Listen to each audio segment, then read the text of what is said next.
कहानी की शुरुआत में हमें एक फैमिली को दिखाया जाता है जो हंसी खुशी अपनी जिंदगी गुजार रहे होते हैं, लेकिन उन्हें पता नहीं था कि कुछ ही मिनट बाद उनके साथ कुछ ऐसा होने वाला है जिसके बारे में सोचने से भी डर लगता है। जब पति पत्नी अपने बातचीत में मसरूफ थे, तभी अचानक उन्हें बाहर से लोगों की चीखने चिल्लाने की आवाजें सुनाई देने लगती हैं। जब वो दोनों घर से बाहर निकले तो उन्होंने देखा कि बाहर लोगों के बीच हलचल मची हुई है। लोग अपने अपने घरों को छोड़कर भाग रहे थे, जैसे कुछ बड़ा होने जा रहा हो। जेसन और बेथ ने देखा कि हमारे पड़ोसी भी घबराए हुए जल्दी जल्दी अपना घर खाली कर रहे हैं। जेसन ने पड़ोसी से पूछा कि आखिर वजह क्या है, तुम लोग क्यों घर छोड़कर जा रहे हो?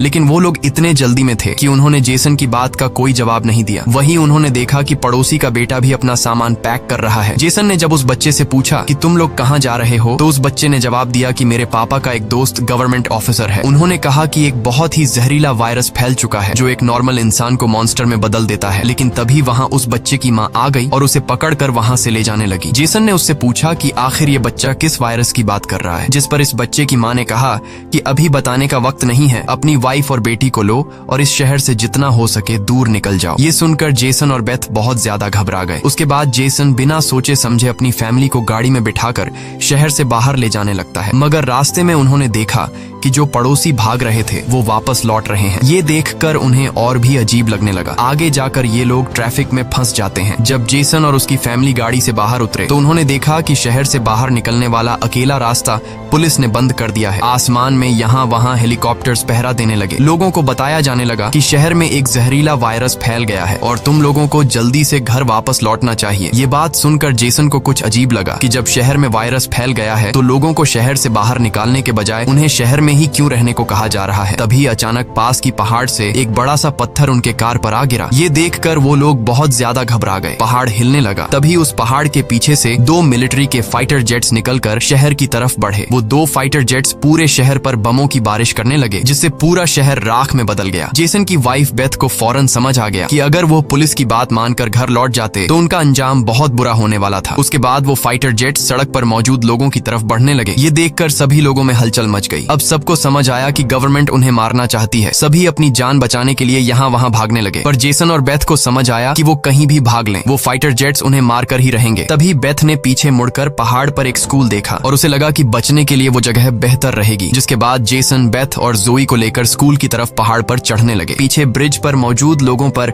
फाइटर जेट्स बम गिराने लगे। ये तीनों तेजी से दौड़ते हुए स्कूल तक पहुंच जाते हैं और खुशकिस्मती से वहां उन्हें एक टनल मिल जाता है और बम धमाके से कुछ ही सेकंड पहले वो जल्दी से उस टनल में घुस जाते हैं। जैसे ही बंकर का दरवाजा बंद हुआ, ऊपर एक जोरदार धमाका हुआ, लेकिन खुशकिस्मती से ये लोग बंकर के नीचे थे और इनकी जान बच गई। मगर इनके लिए हैरानी की बात ये थी कि आखिर ये कौन सा वायरस था कि गवर्नमेंट को शहर के सभी लोगों को मारना पड़ा। वो लोग कुछ भी नहीं समझ पा रहे थे। बस उन्हें ये पता चल चुका था कि अगर जिंदा रहना है तो चुपचाप बंकर में जिंदगी गुजारो। लेकिन इनके लिए परेशानी की बात ये थी कि आखिर ये लोग यहाँ कब तक जिंदगी गुजारेंगे और उन्हें पेट भरने के लिए खाने पीने का क्या करना होगा। अच्छी बात ये थी कि वहाँ ढेर सारा एक्सपायरी खाना रखा हुआ था जो 3 लोगों के लिए काफी लंबे समय तक चल सकता था। जेसन की वाइफ बेथ बहुत ज्यादा परेशान थी। वह अपनी बेटी जोई के बारे में सोचने लगती है कि अगर ये बीमार हो गई तब इसका क्या करेंगे। और बेथ दरवाजा बंद करते समय उसका हाथ भी लग गया था, जिसमें काफी गहरी चोट आई थी। वो दोनों इस बात को लेकर भी घबरा रहे थे कि कहीं इस जहरीले वायरस ने उनकी बॉडी पर भी अटैक न कर लिया हो। मगर अभी ये सोचने का वक्त नहीं था। उन्हें अब इस बंकर को सेफ बनाना था ताकि ऊपर बंकर का दरवाजा कोई खोल न सके। जेसन ने लोहे की जंजीर से बंकर का दरवाजा मजबूती से बंद कर दिया और तय किया कि अब उन्हें यहीं पर छिपकर जिंदगी गुजारनी है। लेकिन जमीन के नीचे रहने का जीवन आसान नहीं था। हर दिन वही एक जैसा खाना, पीने के लिए कीचड़ से भरा हुआ पानी और खाली समय में वह ताश खेलते। बाहर की दुनिया से उनका पूरी तरह से कनेक्शन कट चुका था। कई दिनों तक यहाँ रहने के बाद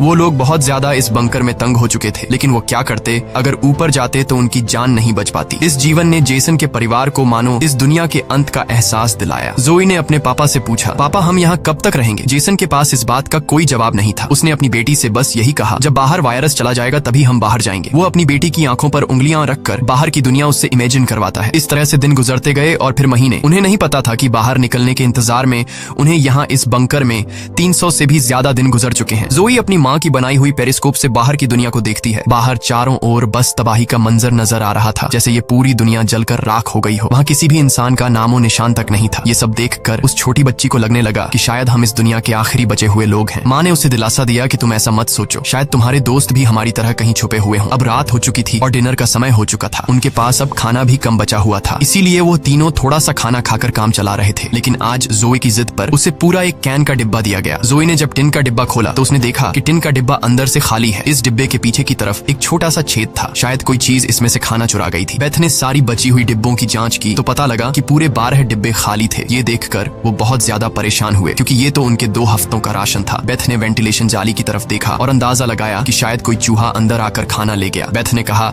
कि अगर ये चूहा है तो इसे जल्द मारना पड़ेगा, नहीं तो ये हमारा सारा खाना बर्बाद कर देगा। बेटी के उदास चेहरे को देख जेसन ने उसे दिलासा दिया कि छोटी छोटी बातों से परेशान मत हो, अगर खाना खत्म हो भी गया तो मैं ऊपर जाकर कुछ सामान ले आऊंगा। अगले दिन जब जोई अपनी माँ के साथ ब्लॉक्स में खेल रही थी तभी पीछे से हल्की सी आवाज आई। जोई ने जब पीछे मुड़कर देखा तो एक चूहा फिर से टिन फूड चुराने घुस आया था। इससे पहले कि वो चूहा भाग जाता, जोई ने फौरन अपने पेरेंट्स को बुलाया। आज उन्हें इस चूहे को हर हाल में मारना था। जेसन गुस्से में चाकू निकालकर उसे टुकड़े टुकड़े करने के लिए आगे बढ़ा, लेकिन वो छोटा सा चूहा बहुत तेज निकला। वो जेसन के वार से खुद को बचाते हुए निकल भागा और टेबल पर रखी लालटीन को भी गिरा दिया। जैसे ही वो अपने बिल में घुसने वाला था तभी बेथ ने अचानक झपटा मारा और चूहे को मार दिया। वो सब चूहे को मारने की खुशी मना रहे थे कि दूसरी तरफ लालटीन के गिरने से धीरे धीरे आग बढ़ने लगी। जेसन दौड़कर उस लालटेन को बंद करने लगा, लेकिन वो लालटेन बहुत गर्म था, जिससे जेसन का हाथ जल गया और लालटीन का शीशा फटने पर पूरे टेबल में आग लग गई। बेथ ने पर्दा फाड़कर आग बुझाने की कोशिश की। जेसन ने नल से आधी बाल्टी पानी निकालकर उस आग पर डाला। जैसे तैसे करके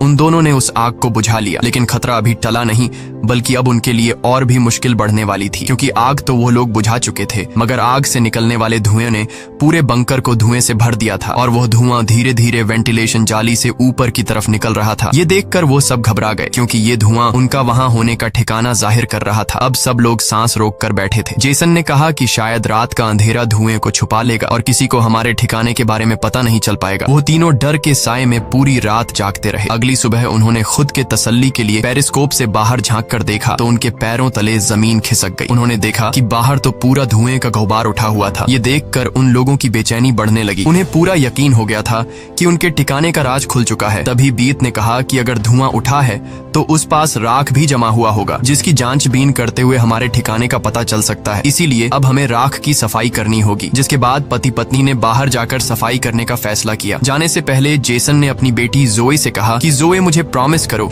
कि बाहर से चाहे तुम्हें आवाज आए या फिर कुछ भी हो जाए, बस तुम्हें बाहर नहीं निकलना है। बेटी से वादा लेने के बाद उन्होंने दरवाजे की जंजीर खोली, बाहर की आवाजों को ध्यान से सुना और जब यकीन हुआ कि बाहर कोई भी नहीं है तब दोनों ने मिलकर बंकर का दरवाजा खोला और बाहर निकल गए। अब उनकी बेटी अकेली अंदर रह गई। वो अपने पेरेंट्स का इंतजार कर रही थी, लेकिन बहुत देर तक इंतजार करने के बाद भी जब उसके माता पिता वापस नहीं आए तो उसने स्टूल पर चढ़कर दूरबीन से बाहर के हालात देखने लगी। जल्द ही उसने देखा कि उसके माता पिता बंकर के दरवाजे को छुपाने की कोशिश कर रहे थे, लेकिन तभी जोई ने कुछ ऐसा देखा जिससे उसकी सांसें गले में अटक गईं। उसने देखा कि दूर जंगल में एक काली परछाई तेजी से उनकी तरफ बढ़ रही है। बच्ची ने जोर से चिल्लाकर पापा को पीछे देखने को कहा, लेकिन दूरी बहुत ज्यादा थी। उसके माता पिता सुन ही नहीं पाए। घबराहट में बच्ची अपने डर को भूल गई और सीढ़ी पर चढ़कर बंकर से बाहर निकल आई। बाहर आते ही उसे एहसास हुआ कि उसके माता पिता अब वहां नहीं थे। बच्ची ने बेचैनी में जोर जोर से अपने माता पिता को पुकारना शुरू किया। तभी पीछे से अचानक उसका मुंह किसी ने दबोच लिया। ये कोई और नहीं बल्कि उसकी माँ थी। कुछ सेकंड्स बाद एक जंगली हिरण का झुंड तेजी से वहां से गुजरा। हालांकि वो तीनों बाल बाल बचे, लेकिन बीत का डर और ज्यादा बढ़ने लगा। इन हिरणों का इस तरह भागना जरूर किसी खतरनाक चीज से बचने की कोशिश थी।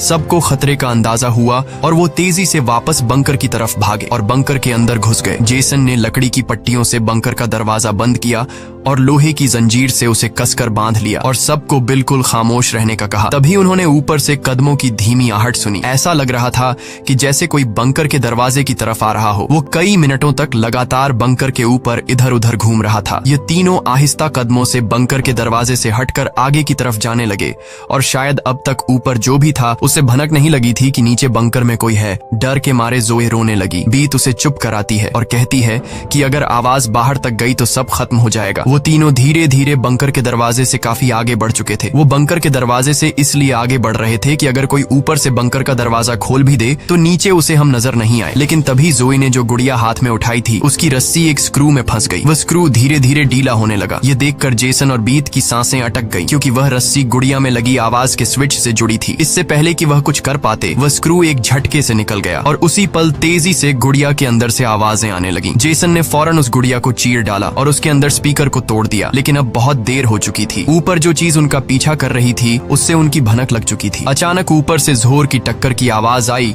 और फिर भारी कदमों की गूंज सीधा बंकर के दरवाजे के ऊपर रुक गई। उसने आखिरकार उनका ठिकाना ढूंढ ही लिया और उसे खोलने की कोशिश करने लगा। वह बंकर के ढक्कन को जोर से धकेल रहा था और जंजीरों से बंद होने के बावजूद खतरा साफ महसूस हो रहा था। और ऊपर के राक्षस को पता चल चुका था कि जरूर नीचे कोई मौजूद है। हालांकि वह दरवाजा मजबूत जंजीरों से बंद था, लेकिन उस चीज की भयानक ताकत के सामने वह जंजीरें एक एक करके टूटने लगी। यह देखकर जेसन को पता चल चुका था कि दरवाजा अब ज्यादा देर टिक नहीं पाएगा। इसलिए वो तेजी से अंदर भागा और वाटर पंप का पाइप उखाड़ने लगा। यहाँ बेथ ने भी हिम्मत दिखाई और सीढ़ी पर चढ़कर अपने शरीर का वजन इस्तेमाल करते हुए चैन को खींचकर दरवाजा बंद रखने की कोशिश करने लगी। लेकिन फिर भी लोहे का ढक्कन धीरे धीरे खुलने लगा। तभी उसी वक्त दरवाजे के ऊपर एक काला साया नजर आया, जिसकी आंखें एक बल्ब जैसी चमक रही थीं, जैसे उन तीनों की मौत ऊपर से उनको देख रही हो। जेसन ने बिना सोचे पाइप से उस पर हमला कर दिया, जिससे वो पीछे गिर पड़ा। जेसन ने जल्दी से वो पाइप दरवाजे में फंसाकर दरवाजे को बंद कर दिया और वो चीज वहां से भाग जाती है। लेकिन जेसन का शरीर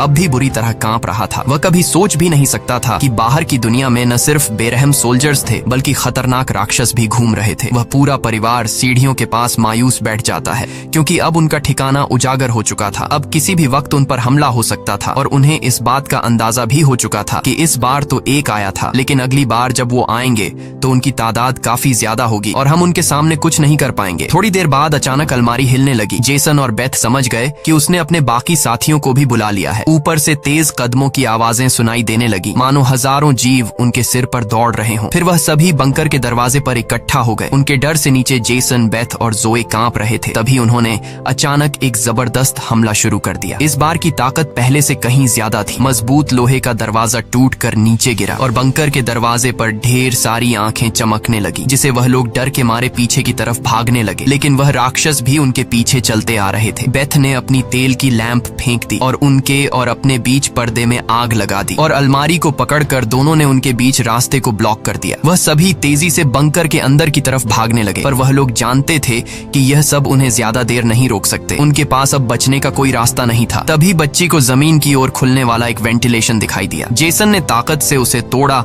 और पूरी जान लगाकर अपनी पत्नी और बेटी को बाहर की ओर धकेल दिया। लेकिन जब खुद बाहर निकलने की कोशिश की तो तंग जगह के कारण वह अटक गया। दूसरी तरफ राक्षस उसकी ओर बढ़ रहे थे। अब जैसे तैसे करके जेसन को यहाँ से निकलना था। उसे कोई दूसरा रास्ता नजर नहीं आया, इसलिए उसने अपने कंधे की हड्डी तोड़ डाली, जिससे वह दर्द से चीखने लगा। पर जल्दी से वह खुद को संभालकर वेंटिलेशन में घुस गया। बेथ बिना समय गवाए पूरी ताकत से जेसन को बाहर खींचने लगी। जेसन जैसे ही बाहर निकलने ही वाला था, तभी एक विशाल जीवी ने आकर जेसन के पैर को पकड़ लिया। जेसन समझ गया कि अब उसका बच पाना नामुमकिन है। अब भाग निकलने की कोई उम्मीद नहीं थी। जेसन ने अपनी पत्नी से आंखें मिलाते हुए कहा कि जो भी हो जाए जोए को कुछ नहीं होने देना, और अगले ही पल वह राक्षस उसे बंकर में खींच लेता है। लेकिन जेसन बंकर में राक्षस से डरने के बजाय उनसे कहता है कि आओ देखता हूँ तुम में कितना दम है। बेथ और जोए ने जब नीचे देखा तो बंकर में से तेज चीखने की आवाजें आ रही थीं। बेथ समझ गई कि उसका पति उन्हें भागने का समय देने के लिए लड़ रहा है। वह दर्द में भी अपनी बेटी को लेकर वहां से निकल पड़ी और राक्षस से बचते हुए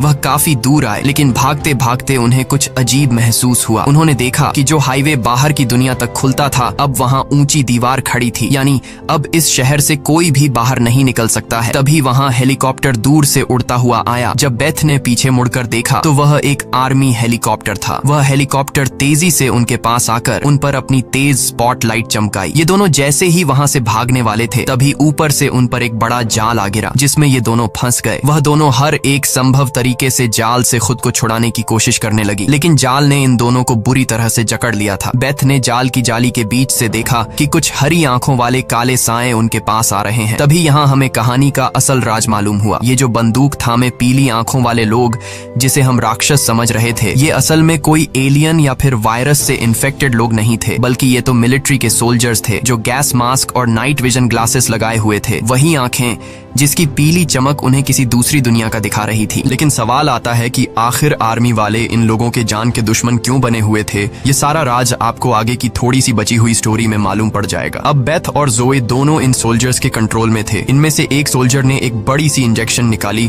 और दोनों के गले में बारी बारी से चुभा दी। जब इनके ब्लड को टेस्ट किया गया तो पता लगा कि ये दोनों भी जहरीले वायरस से इन्फेक्टेड हैं, जिसका मतलब कि ये दोनों इस धरती के लिए एक खतरा हैं, यानी अब इन्हें मार दिया जाएगा। असल में जब वायरस पहली बार फैला था तभी इस छोटे से शहर के कई लोग इसकी चपेट में आ चुके थे। ये वायरस हवा से फैलता था और ये वायरस एक इंसान से दूसरे इंसान को बहुत ही जल्दी लग जाता। इन्फेक्टेड लोग खुद भी नहीं जानते थे कि वो बीमार हैं और गवर्नमेंट के पास इस वायरस को रोकने का कोई एंटीडोट नहीं था। इन्फेक्टेड लोगों को मारने के अलावा गवर्नमेंट के पास दूसरा कोई रास्ता नहीं था। बेथ रो रो कर कहती है कि प्लीज मेरी बच्ची को जाने दो। जब बेथ ने देखा कि ये सोल्जर्स उसकी छोटी बेटी को भी नहीं छोड़ने वाले तो वो पूरी तरह गुस्से में आ गई। उसके चेहरे पर काले निशान उभरने लगे, लेकिन इससे पहले कि वो कुछ कर पाती एक सोल्जर की गर्दन से खून का फव्वारा फूट पड़ा। वो कोई और नहीं बल्कि मौत से लौट कर आया जेसन था। दरअसल बंकर में जेसन मरा नहीं बल्कि वहाँ वो खुद पर कंट्रोल खोकर वहाँ सभी सोल्जर्स को मार डाला। उस वक्त वो बहुत ज्यादा गुस्से में था। चेहरे पर काले निशान और आंखें गुस्से से लाल थीं